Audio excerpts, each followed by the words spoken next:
Hi there, it's Eric Backer, naturopath from New Zealand. I'm the author of CanXida Crusher and I'm the formulator of the CanXida range of supplements. Thanks for checking out my video. Today we're going to talk about 5 different reasons why diet is totally insufficient to treat Sibo. Okay, I spent a bit of time on Facebook. Not that I'm a Facebook person, but I sometimes put pictures of my parrots on there and things like that. You know, parrots. People who own parrots are crazy people. They like to share that kind of information with other people. You might be a cat person or a snake person. Or I met a very interesting lady in Canada recently who's very much into reptiles and snakes and stuff. So there's a lot of interesting people out there. So everybody's so hung up on diet when it comes to Sibo and CanXida and IBS. It's diet, diet, diet. There's a very interesting CanXida website I recently looked at, and there was no mention on lifestyle. It was all about eat this food, eat that brand of food. It's interesting how people become so fixated on diet. I had a recent patient from the States who said, I can't understand why I'm not getting better. I got the best possible diet and I exercise every day. And in fact, she looked very unhealthy, but her whole focus really was on eating the right kind of food and on going to the gym twice per day, and she thought that was going to make her better. So many people tend to walk around with these blinkers on when they're really focused on food. And I think the media plays a big role in that too, to help us focus. We've got all these, probably in your country too, all these cooking shows with these eliminations on cutting people out who didn't, puree some quail's egg properly and put it on top of some stupid thing. People crying, because they can't cook omelets properly on these shows and stuff. So many cooking shows on TV today. So much interest really in what chefs do. So much interest in looking at different kinds of foods today. At a health show I was on in Anaheim recently, thousands of stands with all sorts of new kinds of cookies and breads and crackers made from quinoa and all sorts of interesting stuff. There's no doubt about it. We've got a lot of scope for good food today, but there's too much emphasis placed on food. So now we're going to have a look at a couple of reasons why diet is not sufficient for really working on Sibo properly. So let's have a look at one important factor, is your overall health and well-being. It is true that food is medicine, medicine is food. It is true that food is a cornerstone or foundation or a pillar of good health. But it's only one pillar. There are several other pillars that you need to think about. A very important other pillar in my mind is emotional well-being. There are a lot of people that are pissed off out there. They live a life with anxiety, with stress. Lots of patients I see have fears and anxieties. Now this is going to affect the gut quite profoundly. There could be many reasons why you have these fears and anxieties. Lots of people with bad digestive disturbances have anxiety. And we know that the gut will affect the mind and the mind affect the gut. And some of these patients I see have been trying to treat the gut along with anxiety medications from the doctor for many years and they get no result. So in these cases we clearly need to look at a lot more than just diet. There are a lot of unhappy people out there in the world today for many different reasons. If you're not happy, your digestive system can never be happy. So that's one thing I want you to think about, is the emotional health and well-being. Number 2 and 3 really go together. Stress and sleep.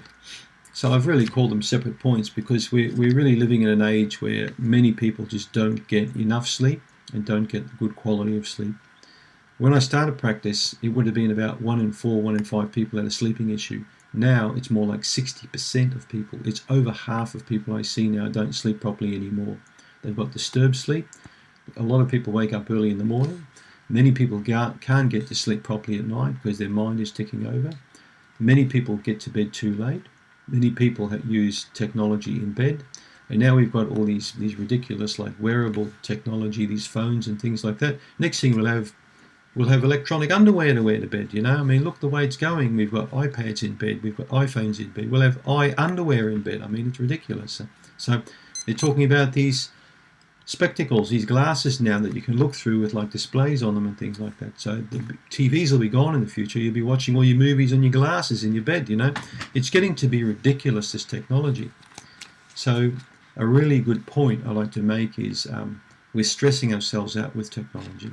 Technology is supposed to help us, but in fact it's making us more sick. It's making us less effective as people in many different ways. I really believe that. A sensible and intelligent use of technology is important.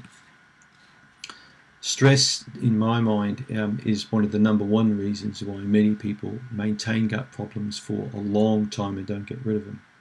They try to eat food, but they don't try and look at their lifestyle. They don't look at their personal relationships and their professional relationships. Many people I see are unhappy with their jobs, unhappy with their partner, unhappy with their kids, unhappy with their in-laws. There's some degree of unhappiness causing them stress. So the worst stresses tend to be the emotional stresses, the psychological stresses. Stresses often also come from not earning enough money, unmet expectations. There are many issues that cause us stress. Now, when we hear the word stress, stress also comes in many different shapes and sizes. We can have stress caused by mercury amalgam fillings. We can have geopathic stress. We can have nutritional deficiency stress. We can have stress from drinking too much alcohol because our liver's under stress. We can have stress from air pollution. I was in Los Angeles a few weeks ago and I couldn't believe how toxic the air was over there. It's just, you fly in there and you've got this big brown band on the horizon. There's nearly 4 million people in that city. So if you live in a big city, you're going to be under quite a bit of stress. So stress comes packaged in many different shapes and sizes. Stress is not necessarily somebody behind you in the car beeping their car horn. Okay? Stress can be a lot of different things. So that will have a profound effect on your digestive system. You can see some of my other videos explaining the link between stress and the gut. There's a huge link there. Sleep we've talked about. So I believe technology is a big part of sleeping problems today. So try and do the right thing and get to bed on time, not staying up too late.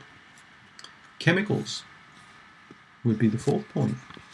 Many people contain or harbour many different types of chemicals in their body. Tens of thousands of different chemicals are in their environment. Every year, thousands of new chemicals get released onto the market, and many of them never even been adequately tested on women and children. These make their way into the food chain, into the water chain. It's been said that even the drinking water in a lot of cities now contains oral contraceptive pill, and up to 10, 15 different types of mental health pills are in the water, anxiety pills, antidepressant pills. A lot of these chemicals cannot be filtered out. Where do they go? They go into your body. It's incredible. So as the population of the world increases, so does the chemical density in our bodies. It places a lot of stress on our organs.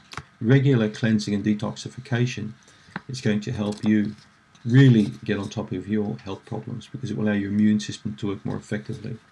So a good cleansing regime is paramount if you want to really shake off Sibo or any kind of gut problem. And the last one really is the same, probably similar as the chemicals. It's medications. We're an over-medicated society. Many people take far too many medicines. I was at a neighbour's house yesterday saying goodbye because we have a neighbour moving out. And I met another gentleman there, 86-year-old man in wonderful health. And I said to him, Ari, what is the secret to living 86 and being as healthy and happy as you are? And he said to me 2 things. Happy wife, and number 2, relaxation.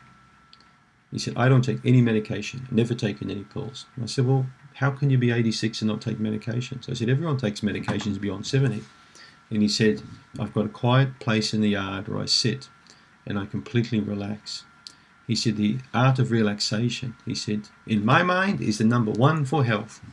Now, this is a very wise man. He's worked it out. There's no point stressing or worrying about things. We're all going to die anyway. We might as well just relax, take our time doing things. If we do relax, we'll find we don't really get stressed out a lot about things. Also, we'll find we don't need a lot of medications for blood pressure or being overweight because we're stuffing our mouths with food because we're unhappy. 86 million Americans are pre-diabetic. 29 million Americans have got diabetes. Now this is 130, 140 million people. A lot of unhappy people in America and in Europe and many countries around the world. Type 2 diabetes is a disease of a lifestyle. You're too big, you're too overweight, and there are many reasons why people gain this kind of weight. But in my dad's case, he was unhappy. He was depressed. He'd had multiple marriages that failed. And how did Dad get happy? By having a container of ice cream for lunch every day. That's how he got happy. That's how a lot of people get happy. And that's why he needed medications. And the medications led to death when he was 72. So I want you to think about some of these factors that we've spoken about. If you look at my dad's case, he wasn't a happy guy, so he didn't have the emotional health there. He ate the wrong kind of foods, carbohydrates. He gained massive amount of weight, which led to about half a dozen medications, which eventually killed him. So those points are things I'd like you to consider instead of just diet when it comes to Sibo. Okay, diet does play a role in Sibo. Okay, you'll be crazy to eat ice cream every day, but also you'd be crazy and foolish to believe that if you ate a perfect diet that the Sibo would go away, because it's not going to happen. Right? You've got to look at a lot more than just what you eat if you want to get well. Thanks for watching the video. Don't forget to click on the link down below for your free CanXida report. And be sure to check out my other videos on Sibo as well. Thanks for tuning in.